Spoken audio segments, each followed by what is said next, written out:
Evening and welcome to this current edition of what is now Radio Pitch and Putt COVID area. This is Frank Donal here, and I'm thrilled and delighted to be joined by three of the most iconic names and people in pitch and putt, namely John Manning, who's PRO and Mr.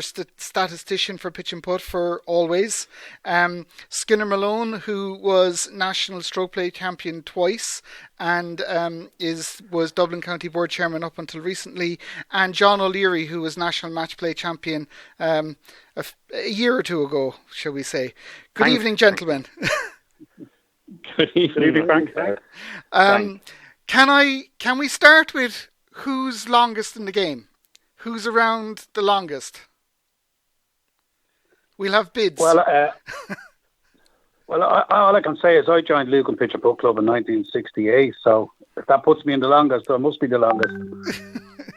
Yeah, I think that's probably the longest. I joined St. Stephen's in Cork in 1973, Frank. And I joined Dunlop's in 1975. So it's all yours, Skinner. You're the winner, Skinner. That's a long time, Skinner. Were you always good? No, I had to work hard to get good. If that's what you think.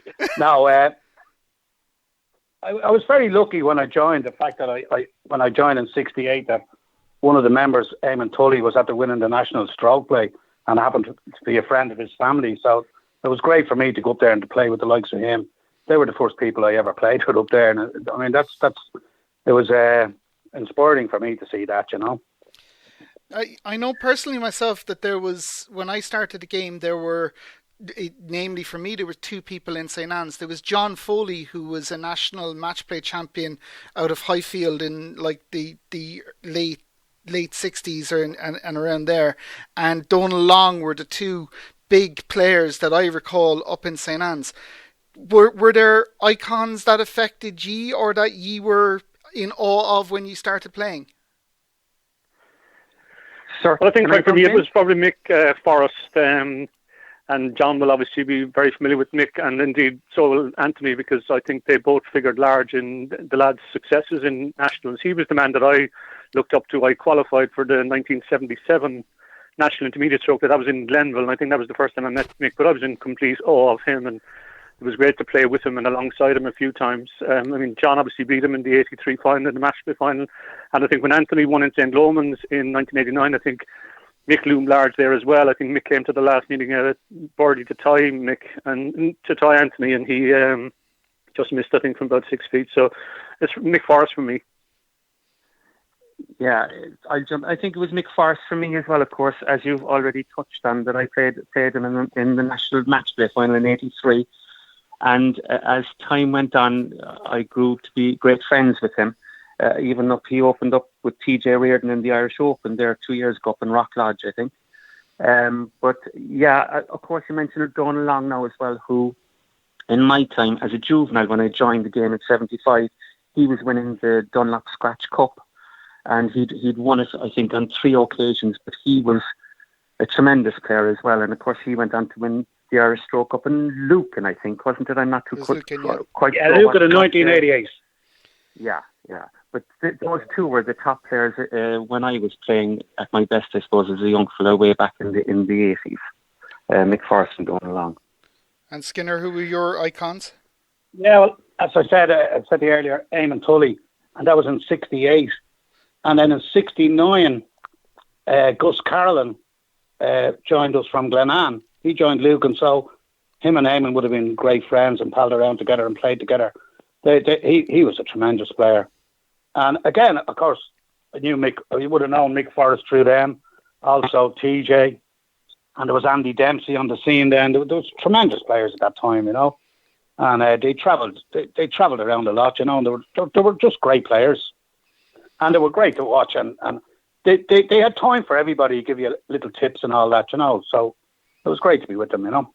I recall myself, I was a little later to the scene than yourselves, but in 1983, I think I started playing in St. Anne's, and I remember at the time there was like 60 juveniles in the course, and we weren't allowed to play with the adults at all, and it came to the Christmas the Christmas 4-ball, and I was drawn with Donal Long, and we played. I played with Donal Long as a 14 now. I was topping the ball along the ground, and after 12 holes there was a little skiff of rain, and Donal Long at that stage had lost 5 holes on the pairings in front of us. The 4-ball in front of us had got 5 holes ahead, and he walked off the course in a huff because it started raining, and I was devastated. I was saying, oh my God, this is my one chance to play with an Irish champion. He was the slowest player I've ever played with. Is that a fair comment, or? Yeah, just a few stories about Donal, Frank. The other great of Cork pitch and putt, the guys will probably remember him, Tom the Pro Fitzgerald. He used to refer to Donal Long as poetry in motion. Such was the speed with which he went around the course. And an interesting fact about Anthony Malone's career is that Michael Murphy, the Pitch and Putt Ireland National Secretary, his greatest ever moment in pitch and putt was to beat Skinner in the final round of qualifying for the 1980 National Match Play. That was going to be played in Navan. That was played in Old County. But in Navan, in the National Match Play in 1980, Tommy Murphy, great man from Sea Point in County Louth, he was the president of the Pitch and Putt Union, and he actually disqualified Donal Long from that championship for slow play. So certainly speedy Donal wasn't. But actually, I think that experience did chase him a bit, obviously, being disqualified in the national final. And I think he did speed up a little bit after that. But he was a phenomenal man to concentrate. Played with him a lot of times, and it was off-putting. Definitely, he was so slow. But I think he did speed up a little bit after that. He was a lovely prizes after that. Yeah, he was a lovely guy and was a great mentor. Fantastic guy. Still is a great guy. Met him just after the national match there in Rockledge, the final with Damien Fleming and Brian Delaney. Yeah. Last June, he was at that with his brother Michael, and it was great to meet up with him again. One of the nicest guys you could meet, but a phenomenal player. He was brilliant. I have a story about Donal. I played with Donal in the final 18 holes in Hillview. I don't know what year, I think about 84, 85, but Donal was 18 under for 36, and I think I could have been the same. But we went out in the final 18, and we did 12 under each, I think, and we were 30 under for 54 holes. We went into a playoff in pitch darkness, and I went into a 3-hole playoff, and Donal got a 2, and a hole in 1. So I had no chance. But he was a phenomenal player, a great player, John, as you say. Absolutely, he was. He was a tremendous player. I had the privilege of playing with him in Rock Lodge in an inter-county one year. 84, I think it was. 84, that would have been, yeah. Yeah, he was absolutely fantastic, and he was a great player. Now, he was slow, but I said to him, we better hurry up. I'm not hurrying anywhere, he said to me. I'm not the same way. But he was a great player to play with, and he was a thorough gentleman on the course, he just gave it. Without a doubt. He gave it 100%, he could say 1,000%, I'd say it, but obviously he just gave it everything on that course, and that was it, In the background of the while we're talking at the moment, there's a YouTube clip playing, and it's the 1987 stroke play playoff in Portmarnock. But there's a couple of characters that are on the screen as I'm speaking. One of them is David Hayden, the late David Hayden, and the other one is the late Liam Houlihan as well. They were two immense characters in the game as well. They had Liam Houlihan. He was some man for disqualifying people. He certainly disqualified me once or twice, and he was a stickler for the rules. Do you remember those characters? I do indeed. Well, it was a great privilege to serve with Liam on the National Executive of the Pitch and Putt Union of Ireland, Frank, for quite considerable time. And boy, was he a stickler for the rules, yeah. But there's a story about Liam that he was also a fairly social individual, loved to chat. He was refereeing the National Match Play final in '89 down in Lakeside, and it was David Hayden again, who I think was defending the title. Right. And he was playing Bobby Kilduff of Lucan, who Skinner will know well. But Bobby Kilduff did a double tap chip. Frank, you'll probably identify with those shots as well. I've heard of those. Yeah. But Liam was having Liam was having a wonderful chat with somebody in the gallery, big gallery down in Lakeside, I think it was. And he missed the double tap, but somebody tipped him off, and he was forced to retrospectively penalise Bobby Kilduff. But his big bugbear was the colour of golf balls. Yes. on the first tee. Woe betide you if you came with a substandard golf ball to the first tee at the national final. You were definitely not going to get past Liam Houlihan. I told the story to Skinner when we were discussing about this. I'm going to repeat it here now, and I'll try to be nice to everybody. But I qualified for the Irish match play. I think it was 1986 or 7, but it was up in Clog, which was up in County Down. And Liam Houlihan was my only chance of getting to the course, and he gave a lift to myself and Eamon Foley, who used to play out of St. Stephen's Club. And we went up on a 7-hour journey up to Clog. We were there, and Eamon won his first round match, and myself and Eamon were in a B&B, but on the second morning, Liam Houlihan was the officiating officer, and Eamon Foley was literally standing 3 feet away from him, and I was standing between them, and Eamon walked maybe 5 yards just out the gate. You remember there's a little gate in Clog just outside the gate, and Liam Houlihan called his name 3 times in like 30 seconds and disqualified him, and then we had to drive back 7 hours in the car together. It was I say there was a lot of talk in that car. it was something similar happened in '83 with Keith Shellard, and I think it was Mr. Houlihan again was present at the time, and Keith Shellard was disqualified in the quarter-final against Mick Forrest. He was told, I think, that the final match on the Sunday afternoon was at 5:15 or something, but in actual fact it was 5:05, and Keith went away on his motorbike for a cup of tea, went home, and he came back to the course, and he was told that his name was called 3 times, and he was disqualified. Oh my God! But he was a stickler for the rules, all right, Liam, but a lovely man, and at that time I think the rules were needed as well, of course, because we wouldn't have the sport that we have only for him. But I'm a huge fan of rules and having the rules. I played with him in a 4-ball in St. Anne's as well, and he disqualified me, even though I was his partner, for using a 2p coin because it was bigger than a 5p coin. The guy was was so insistent. Liam and John Smith were very similar. John Smith would have been the same. I remember John Smith penalising his father-in-law on the 18th in Lucan for not marking the ball properly, and there was murder, but they didn't talk for about months afterwards. They lived in the same house. But but that was the type of people we had running the game then, and there still are like that. But they were tremendous men. I mean, the times that they gave up to the sport was unbelievable. Liam was an icon down in Cork. He's done a great job. But the thing about that is I believe that consistency is hugely important. Everybody knew where they stood. There was no ambiguity 100%. at all. It was there was 100%. no, and it was hugely consistent. And I'm a huge fan of that, guys. We mentioned Dunlops and we mentioned 83 in the match play. John, did I remember you in a national match play in Dunlops, or was it Douglas, or where was it? Because I was like only a garçon at the time. So what was the story? Yeah, well, I won it in Dunlops, and I went up to Glenville in '84, and I was beaten on the last by Tony McCormack. And the following year in '85, I got to the final again in Douglas, and I was beaten in a tie hole. So am I that old? Are you that? I won't get into that. Yeah, you're a lot younger than me, so Only a small bit, John. Only a small bit. But you were very. I remember you winning the Munster stroke play in Tralee. You were like 20 under for the last 27 holes. You were level par after 9, and then you were 19 or 20 for the last 27. I remember that. That's right. I can't remember what. Yeah, I was going around with the late great Joe Fitz that day down in Tralee, and that was a pleasure. It was my one and only time playing with Joe Fitz.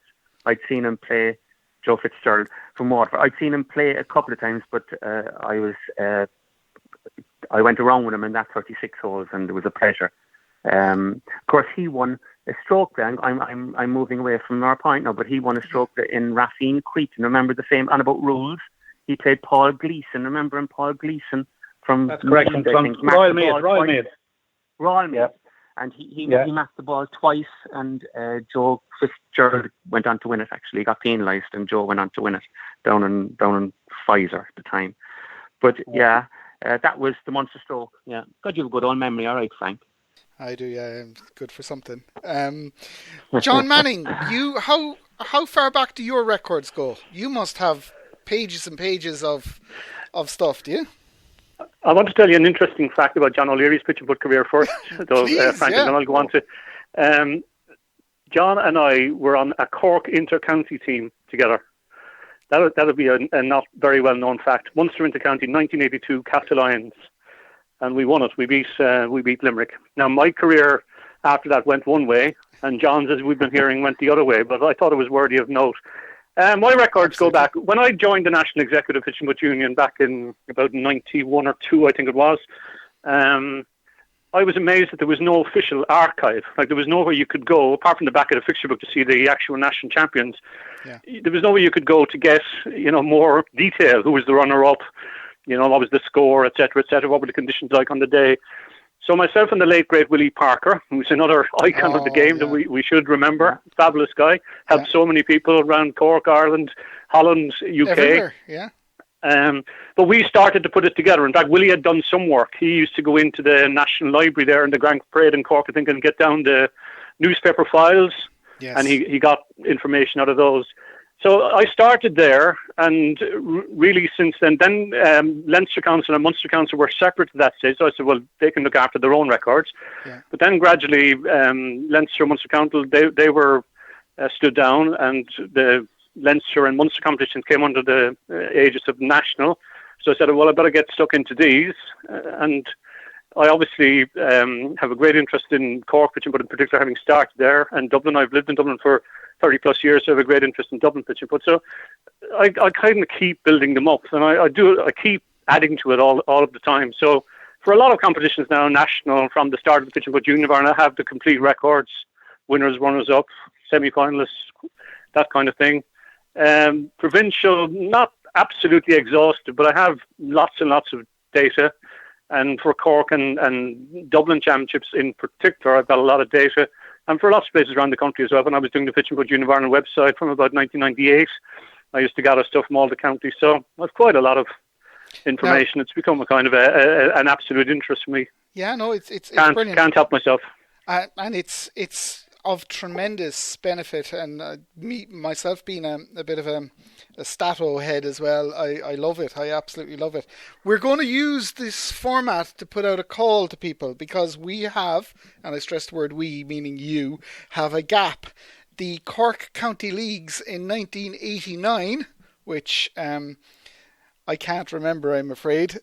We don't know who won it. It's not on the cup. So if anybody remembers who won the Cork Senior Leagues in 1989, please let John or myself know, and we'll. Yeah, I'd love that, Frank, because I've been doing a lot of research on it, and I'm just wondering. I know they were stopped in about March or April because they had loads of trouble with the weather. Yeah. And I'm just wondering, were they even completed that year? It seems extraordinary that they wouldn't have been completed at some point in the year, but I just can't find the details in senior, inter or junior, in fact, that they've ever completed. So if anybody has that data, love to hear from them.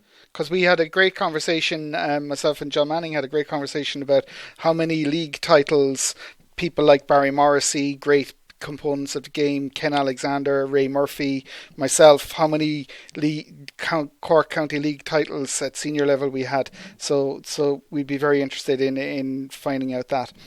Guys, I'm going to ask... Frank, could I ask you a question there? How many league titles have you got?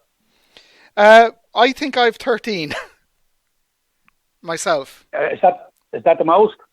No, God, no. I think Ray Murphy has 17, and Well, that's with St. Dan's, is it? No, well, he was with Temple Breedy, and Temple Breedy had a good few.